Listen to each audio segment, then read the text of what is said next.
നമ്മുടെ കേരളത്തിൽ ചോറ്, കറി, പുട്ട് ഇതിനൊക്കെ ഫുഡീസ് ആവുമ്പോൾ നോർത്ത് ഇന്ത്യ ടോട്ടലി വേറൊരു ഫുഡ് കൾച്ചറാണ്. അവിടെ മെയിൻ ആയിട്ട് വീറ്റ് ഐറ്റംസ് ആണ്. റൊട്ടി, നാൻ, പറാത്ത ഇവയാണ് ബേസ്. Example butter chicken. ഇത് ജസ്റ്റ് ഒരു ചിക്കൻ കറി അല്ല, ക്രീമി ബട്ടറി റിച്ച് ആയ ഒരു എക്സ്പീരിയൻസ് ആണ്. അതിൻ്റെ കൂടെ ഉണ്ടല്ലോ നാനോട് ഒപ്പം കഴിച്ചാൽ ലിറ്ററലി ഹെവൻ. അടുത്തത് ചോളെ ഭട്ടൂരെ. ഇത് ബ്രേക്ക്ഫാസ്റ്റ് ആയി കഴിക്കും, പക്ഷെ നമുക്ക് തോന്നും ഇത് ലഞ്ചല്ലേ. ഡൽഹി സൈഡ് പോയാൽ പറാത്ത മസ്റ്റ് ട്രൈ ആയിട്ടാണ്. അവിടെ ഡിഫറെന്റ് ടൈപ്സ് ഓഫ് സ്റ്റഫിങ്സ് ഉണ്ട്. പൊട്ടാറ്റോ, പനീർ, ഈവൻ ചീസ് വരെ. അതിന്റെ മുകളിൽ ബട്ടർ വെച്ച ഡയറ്റ് ഒക്കെ ബൈ ബൈ. വെജ് ലവേഴ്സിന് പോലും ഹെവൻ ആണ് നോർത്ത് ഫുഡ്. പനീർ ഡിഷസ് അവിടെ നെക്സ്റ്റ് ലെവലാണ്. പിന്നെ ഡെസേർട്ട് പറഞ്ഞില്ലെങ്കിൽ സീൻ കംപ്ലീറ്റ് ആകില്ല. ഗുലാബ് ജാമുൻ, നല്ല ഹോട്ടായ സിറപ്പ് നിറഞ്ഞത്.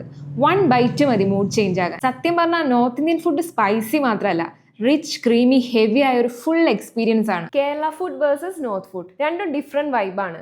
നിങ്ങൾക്ക് ഏതാണ് favourite, north or south? Comment ചെയ്യൂ.